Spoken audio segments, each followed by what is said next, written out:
Can we cheers? Yeah, we can cheers. Salud, Cheers, salud. cheers. Good to see everybody. Cheers. Cheers. Cheers. Cheers. Cheers. Cheers. Cheers. So, good evening, senseis, and I'm super happy that we can have a chance to talk a little bit in this place in Brzezinka, which is so historical place for all people of a theater.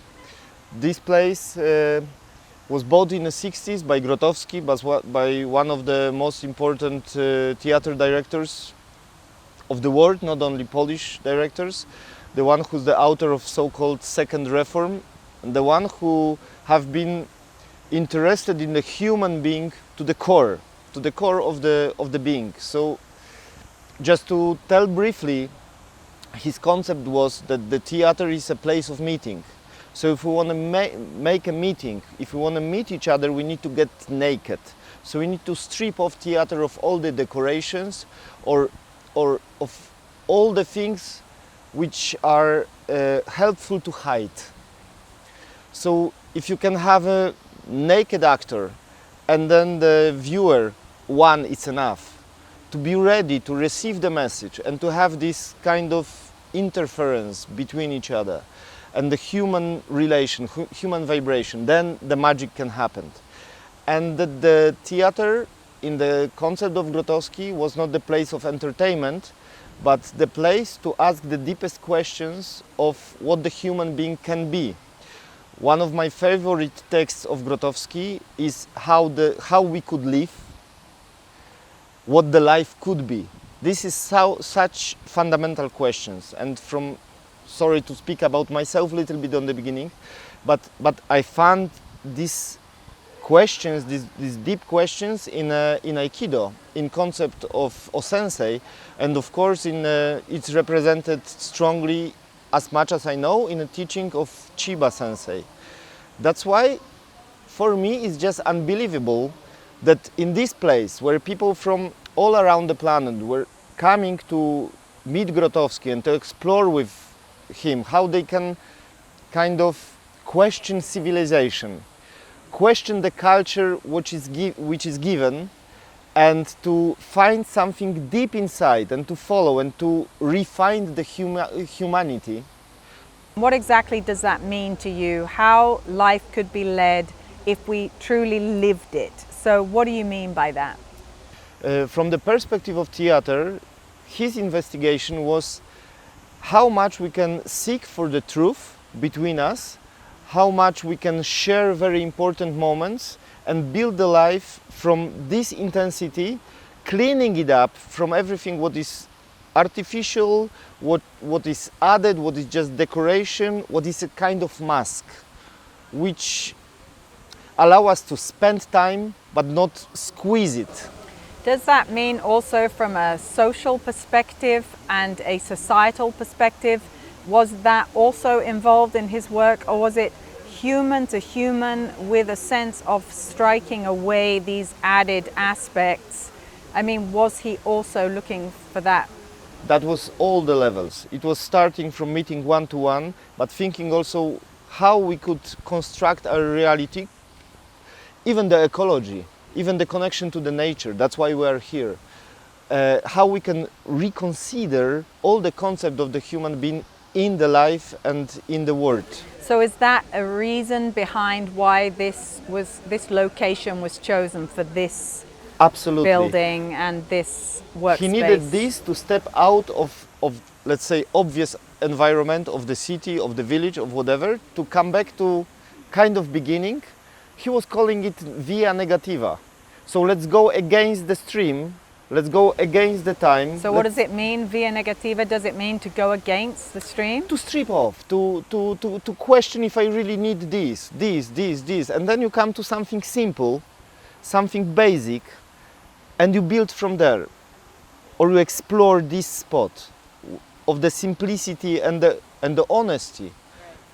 Did he find that with the environments that were existing at that time, he couldn't explore those concepts, and that he had to create an environment that was new and allowed for that kind of depth of study? I wouldn't say he was interested in the new.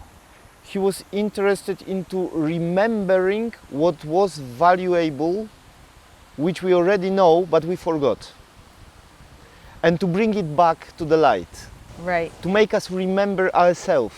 But my question is, so presumably he had places to work, right? Yes, He sure. wasn't sure. He wasn't sure of environments and spaces. So, But he wanted to build a space that was specific yeah, for yeah. this work. So Absolutely. did he feel that the previous environments were not sufficient to allow him to investigate what he wanted to investigate? Absolutely, that was a process of checking, is it good enough? No, let's step further, And he was questioning himself with his hypotheses, with the places, till the end of his life. He was pressing forward, like questioning, stripping off, questioning, stripping And off. how old was he when he built this? He wasn't that, he bought it and he prepared it for the work. He was around 40. He wasn't that old, he was grown, but he was, let's say, in half of his journey. Later on he went further away. And He didn't accomplish here. Did he ever live here? For a couple of years he spent most of his time here. Not like permanently living, but making his work mostly here. Also traveling, visiting other cultures, finding new places, but here was like a womb for... This is his base. Yeah, Yeah, yeah. Those buildings are like from 19th century? yeah, the end of 19th century. So, for this context, I think a lot about connection with Chiba Sensei, who was so much, for me, maybe I'm wrong, interested in taking off the mask and getting straight into the core of a human being and finding this very practical truth. But isn't it interesting, the concept of the environment in which we work? So for Grotowski, he needed to create an environment whereby it was an environment in which he could actually achieve or go towards the work and the way that he wanted to work. The environment which made people ready for the work he wanted to propose them. If it's the right moment, I would like to ask you, from your experience, you all have a great meeting with Chiba Sensei in very different moments of his life, and now we meet here in this special place which is kind of objective, because when you enter this space you feel that it have a potential to meet the other in very special way, in very strong way. So my question is, how, for you, conducting the work here also, this environment, this setting, this very place, it's offering, if it's offering at all, the tools to work on a people are here, or on your people, how it's in the concept of your work on the other through Aikido. So I've been with Sensei like 10 years, 15 years after you as a Usideshi, so I've been much older. So my experience was a little bit different. I would say I already had like a big dojo, and there I knew what I want to do in my life. So I went there to get the tools to be a teacher because I was already a teacher. So after that I came to Poland, and this connection with this word, with the name of Grotowski, which in my case is part of my childhood. I grew up in this city. I've heard that was a legend when I was a child. And on the top of this, like my work with Ukemi, after years I figured out that there's a guy who was doing this thing in my country before I was born, better than I do. So that's really shocking. And then, as far as I know, the concept of Sensei, where he says like, we're not doing this to make it beautiful, we're not doing this to, for the people to watch it. You're doing this because it changes you. It's exactly the same. Like, I remember you have to be like an onion. You're losing and at the end you're nothing. You just lose and lose and lose. It's exactly the same message. And generally, as far as I know, like even Osensei and Iwama, he was always trying to go back to like agriculture, village, working with the soil. And all of us, we're working, for the Polish condition, by you guys, living in a huge cities, like with millions of people. It was really difficult to find this like asylum, silence. And here, we just cut everything. We're alone here. There's nothing. There's just forest, water, and us. No distractions. Yeah. So that's my answer. It's much easier because you're just here, facing the things. You don't have to, really no excuses actually. That's my answer. Sensei, would you like to? So can we just reiterate what the question is? The question is about your connection between experience you had in your time with Chiba Sensei and let's say the possibilities offered by this place where we are right here, right now. And I'm curious if you find that these two things, they come together, they help each other, if it's in the same idea or it's just a random place which is nice, but maybe it's not in the concept of the work which Chiba Sensei was proposing. Does it help or not? It's very interesting because, so first of all, my experience with Chiba Sensei was in the early 90s. And at that time, he had a full-time dojo, which was perfect in the sense that the mats were in the center of the building. Chiba Sensei lived in a flat on the front end, and us as Uchideshi, we lived in the back end. So there was just enough separation that you didn't feel you couldn't breathe, but you always knew he was there and he could come at any time, day or night, to check what you were doing. So you could never truly relax.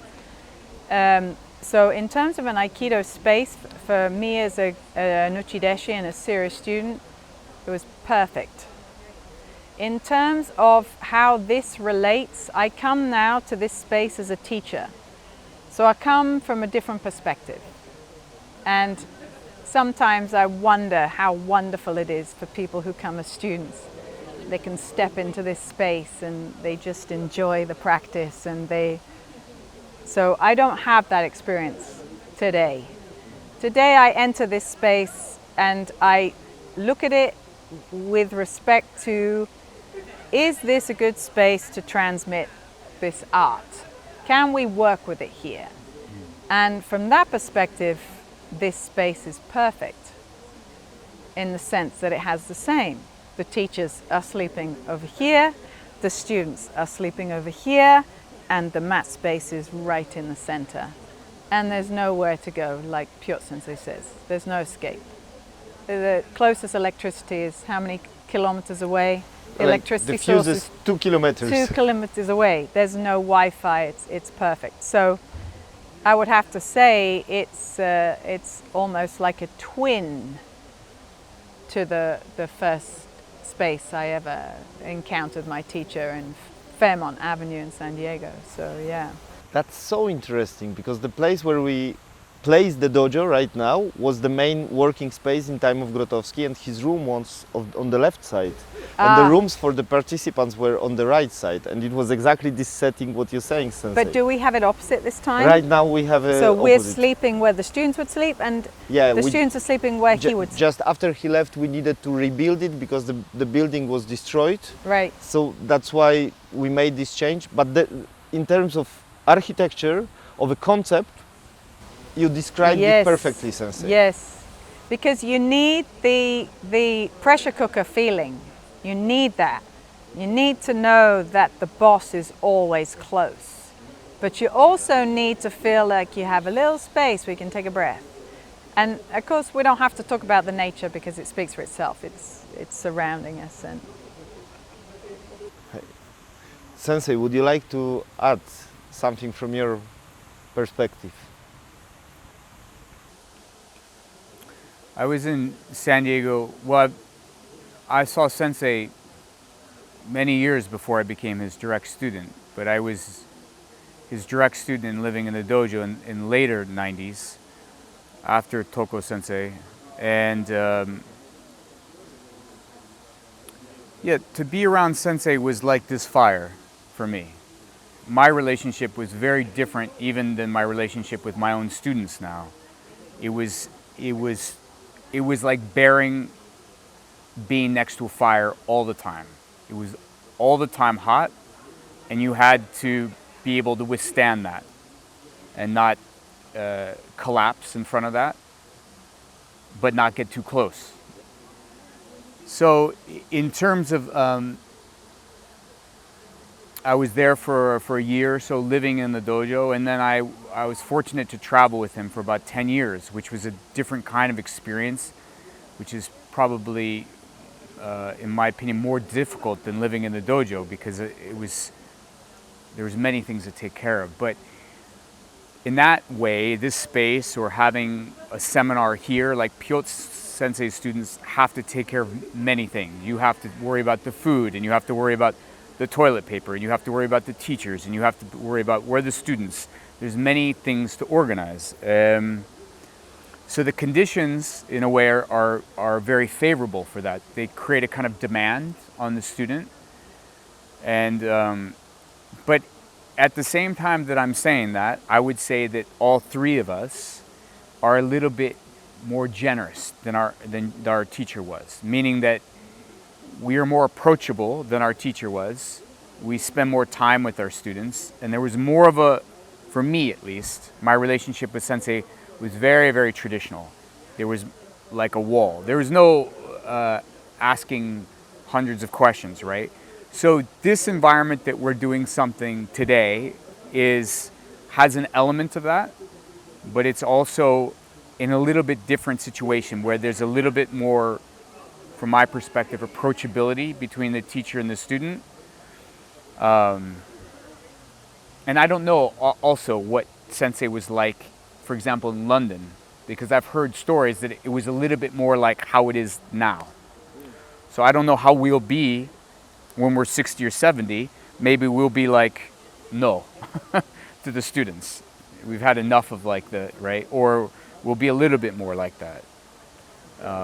So anyways, this environment seems very favorable to creating a seminar, simply because you take things out of the city where they're readily available, and you make the demand everything has to be organized here, away. And then how do people respond to those conditions? Can I ask you a question? How was Grotowski as a teacher for his students in respect to what Ryugan Sensei was saying? Was he approachable? Was there a divide? I mean, how was it for his students? I think he was very different in different moments of his life. Sometimes he was more like a figure of a teacher, like a guru, like someone who knows and he transmits the knowledge. And sometimes he was like almost like a priest who listens the confession, and he can work on very direct relation. And in the last years, I know that with his last students, he had very close and intense relation, very intense, full of trust. So, but it was changing over the years. So that's why I'm also making this bridge in my head that maybe Chiba Sensei was also very different in different moments of his, or maybe very different with different students also. Of course. Yeah. That it was always, I see you, not I see generally student, but I see really you, and you probably need me like this. Yeah, I think Grotowski was working quite a lot on this very personal recognition. What do you need in order to grow? Right, right. Yeah, Chiba Sensei was very much like that, and treated each one of us completely differently according to what he felt we needed and what he felt was going to be the key to unlock. Yeah. I have a question coming to what Robert Sensei said already about the relation with the students, but also how differently you work with your students according to how Chiba Sensei was working with you, Sensei, for example. And for Grotowski was also a very vivid question, how you drink from the source. What does it mean to be in the source and take it a little bit further, and how to evolve it, let's say, to make it yours? I would like to ask you, being in this place, but a little bit more general question, how do you see this relation between teaching of Chiba Sensei, because you are kind of guardians of the knowledge, guardians of the tradition, and there is not anything, I don't feel it's too much. Yeah? You senseis are representatives of this teaching, and you are responsible for it to keep it clean, to keep it alive. But it brings a problem. how to keep it alive without making it like a monument, without creating some picture which will become a dead picture. Yeah. So I'm asking for your experience as a teachers now. How is it to drink so much from the source and take the distance from the source and carry it on to the future, to the new people? And what is this transmission? Could you say a little bit about this aspect, please? Sensei, maybe you would say first, because you kind of brought this topic.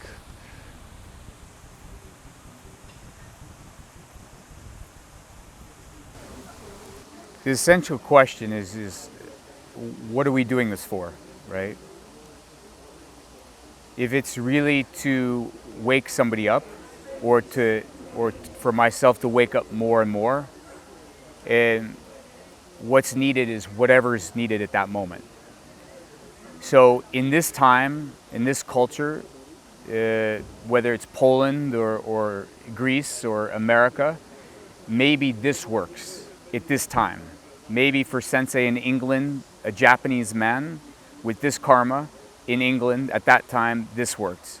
When he moved to San Diego, it was a Japanese man in America in the early 80s or late 70s. 82 is when he arrived, I believe.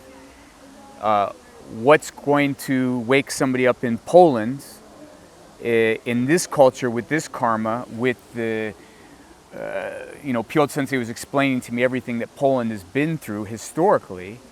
So the mindset of somebody in Poland is different than somebody that's grown up in an American culture, right? So that's one thing.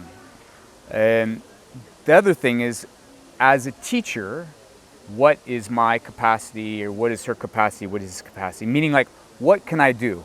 And what am I willing to do? Right? So there's some teachers that are like, I'm not willing to do that, to wake you up.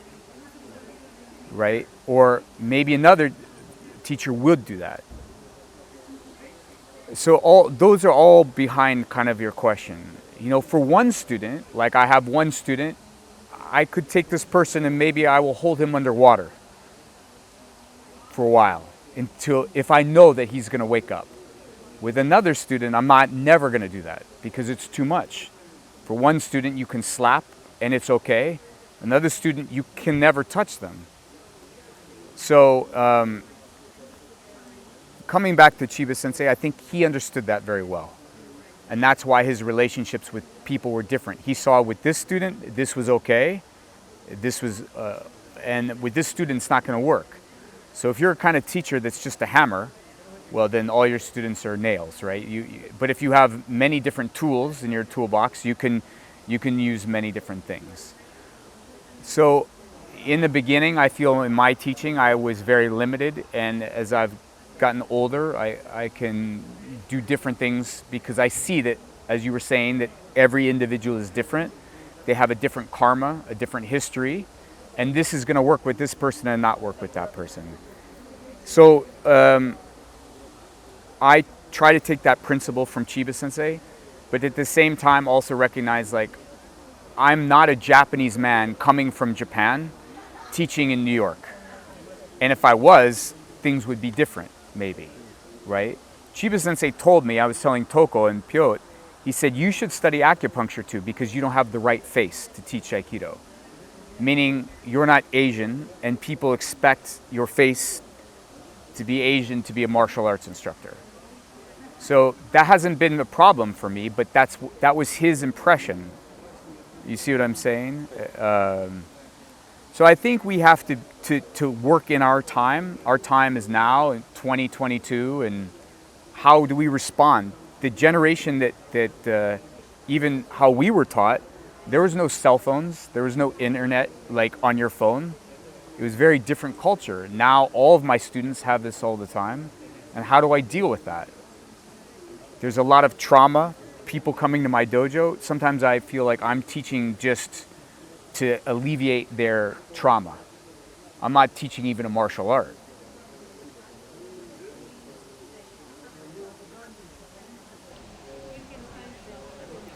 So yeah, I would say what Ryugan sensei said was that they're tools, and one thing I would suggest to all students is if you're serious about teaching Aikido, you need to spend at least 3 years under the tutelage of a full-time instructor to learn the tools. Because as the years roll over and as the beginners come in, you watch your teacher as they try the different tools on each individual.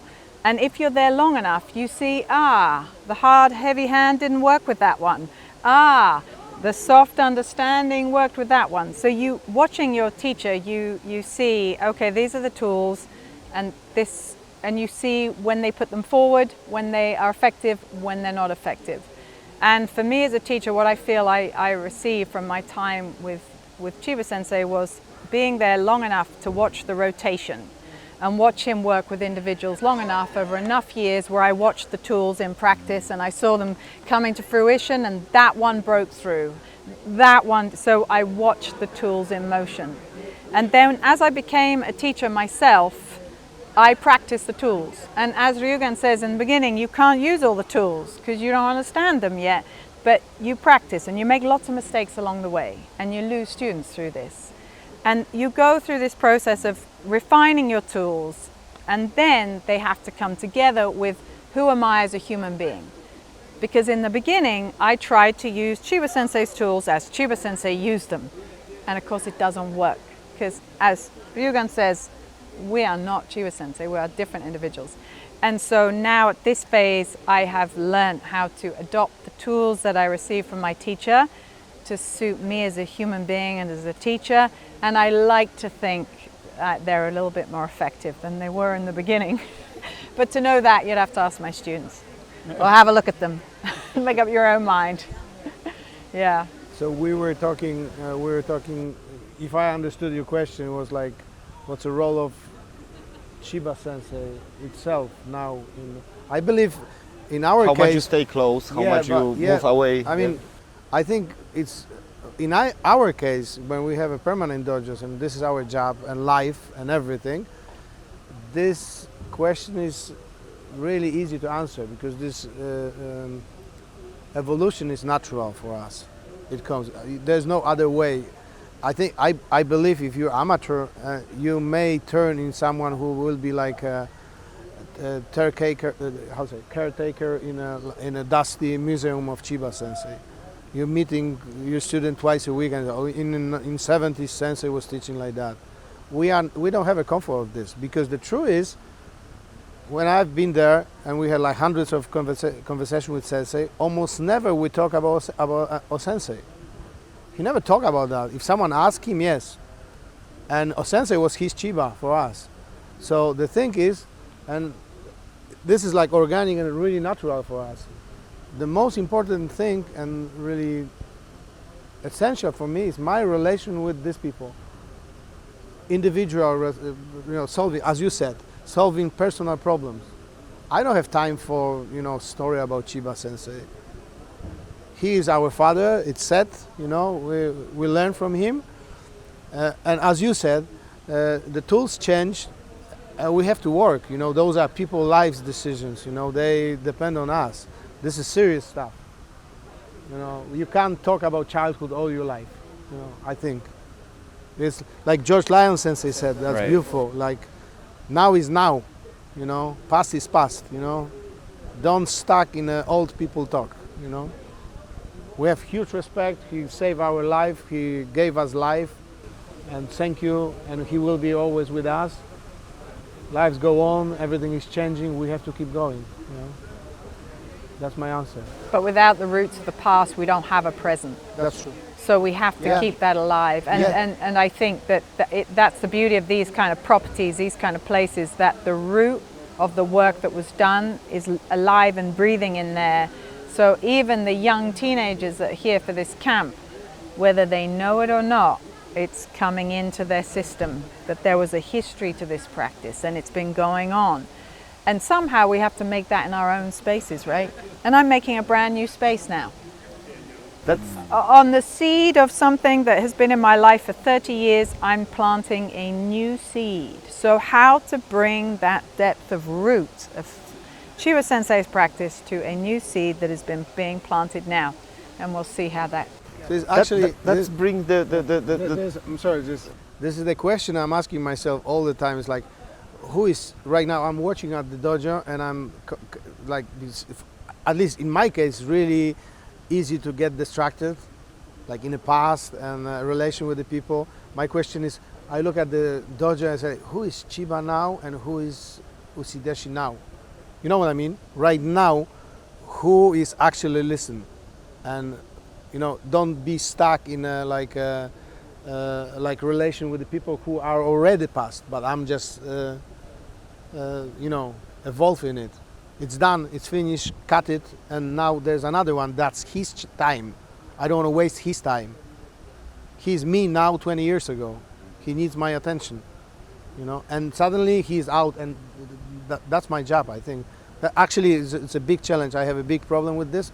But I believe that's the answer, you know, just to be able to see who is a client, who is a student, you know, at the point, yeah. Sorry. I have just last question about this step into the future, which Toko Sensei already started to say about it. I'm really curious also about this memory of this pressure cooker of the legendary dojo of Chiba Sensei, and how much now, because you all senseis have a permanent dojo, very specific places, very with your own character. The dojos of Piotr Sensei, of Jenny Sensei, of Robert Sensei. I didn't have the chance still to visit dojo of Robert Sensei, but I have been in both of these. I grew up in Wrocław Aikikai, and I know how much they have a strong stamp. And this is my question: how much from the source, from your experience, from meeting Chiba Sensei, and what was the dojo at that time, how much of that is somehow influencing the way you're creating the dojo, and how much, with all this knowledge and experience, you make a step into something which is totally your own act of courage, your own decision, your own perspective, and the how you see the future, how it should be, how much the dojo is, what is the like ingredients of this beautiful construction which we call dojo, because it's not just a place. Yeah, it's an interesting question. Very thick net of relations and the personality of the sensei at the same time. Yeah. Sorry if I suggest too much, but I'm very curious about that. The essence of Chiba Sensei's work is in all three of us, but each one of us has a different personality in a certain aspect. Whatever dojo you go to anywhere in the world will reflect the essence of the chief instructor. So for my dojo, even Chiba Sensei, he came many times, he said, don't make it too strict. But he knows that's my personality. My personality, unlike others, was to take a very strong monastic aspect from Zen and Ichikukai dojo and to put it into our dojo. So our dojo is a mix of a traditional martial arts dojo and a monastic practice. So that's because of me. But somebody else, or Toko Sensei or Piotr Sensei, it's different, maybe. But that's because of I took this element of what Sensei gave and I emphasized it a little bit more, right? So some people in Brzezinka, for example, they don't sit Zazen or they don't do Yaido. But my feeling was like, well, Sensei did all these things, let me do them all and let me do them as much as I can. Maybe that wasn't what he wanted, right? And maybe even he was like, look, that's too much. You don't need to become a monk. He told me. Anyway, it's too late for that, but what's your... Yeah, in terms of what I have been building in Athens for what is now nearly 22, 24 years, I can honestly say it is now a true reflection of me as a teacher at this phase in my life. And I would say Chiba Sensei's Aikido is my flesh and bone. So I feel that's inside, and I don't have, it's just how this body can share what it received from him, that is given to my students and who I work with on the mat. And in terms of the dojo as a house for the practice, it is increasingly a reflection of me as a human being and as a teacher, and what this way means to me. And I expect it to go increasingly so, especially now I'm making a proper home for it that is based on my choices and how I want to work in it. So yeah, we'll see. I believe it's gonna work beautifully, Sensei. I hope so. I'm really sure it's gonna grow beautifully. Yeah, I hope so. Yeah, I was thinking about, like, even if we follow wherever he, because when I came from San Diego, building my dojo was like pretty much making copy of it. But after that, there was no hara in San Diego. And even this, something what we're doing together and really connects us, the trips to Japan and everything, Right. he never did it. Right. So we are building something completely new. That's right. And actually we're creating something, probably, we will make some big mistakes because we had nobody to learn about this kind of connection. We are discovering something together as a community. And in my case, I feel like there was a stages, like pretty much like every 10 years, I'm completely changing. Like, in general picture, it's like I'm stepping back. I don't want to be so close with them. Physically, it's like 30, you want to be friends with them. 40, you treat them like children. 50, you have enough. It's like how many times you can see grandchildren. No, maybe, yeah. How many times you want to see the same process, answer the same questions from the people. If you know they're lying or that this is just mask and in 2 years he will do this and this. Mm-hmm. You feel like, I'm sorry, I just like, this movie Highlander? Yes, I do. I had 50 lives like that already. Yes. Sometimes it's like that. Yeah. So that's my answer. And also, each of us, we had completely, as you said, different tastes. In my case, it was like how far I can push myself physically. How many stupid push-ups you can do, how strong you can be. I know it's stupid, but everybody has this thing, and then I think it's time to finish. Yeah, I want to just doesn't matter if it's recorded or not. I want to just share one thought, because my reception of Grotowski, my feeling of following Grotowski, it's very much investigating the threads he left, also in his writings, but also in his work. He touched some things like Harai, for example, Chiba Sensei, but he never had a chance to fully develop it. But he pointed, look at this, look at this, look at this. And maybe part of his art was also to point for us some things and expect, if you want to be my student, just take it and go where I never managed to go. Mm.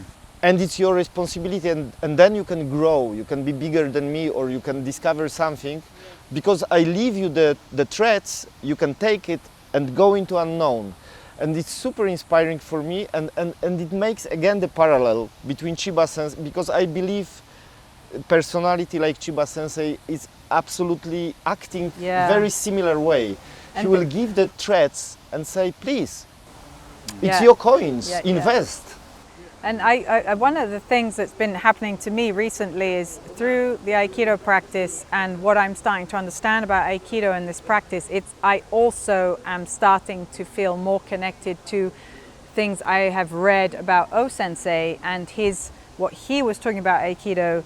And then maybe it's through the practice that you reach the ancestors, because if you're following in these tracks, as you say, then finally the line has always been true in these teachings, and so finally you will be connected if you walk, far and long and honestly, as you said, you will be connected to this line through these practices. We have to finish because I don't know if we're gonna use it, but I'm so grateful that yeah, I it's have really this nice. chance Yeah, for it's the really conversation. I'm Thank this you is very very Thank you very organic. much. And very wonderful, clear questions and Yeah, good. excellent guidance of this. Even and if, but I it think doesn't matter if it ever gets used, So that was privilege. but I'm it was really so nice happy. to be Thank you able very to much. share that time, and also for us because you are a true professional in your art. And this has been a very interesting thing for me now, and I know that Ryugan is doing this all the time, and I'm sure you do in your dojo, that within our environments that we work, we have people who are equal in their line. Are they artists? Are they actors? Are they singers? Are they... And this is a time where we have to share with each other, because if you walk truly down your way, it doesn't matter what it is.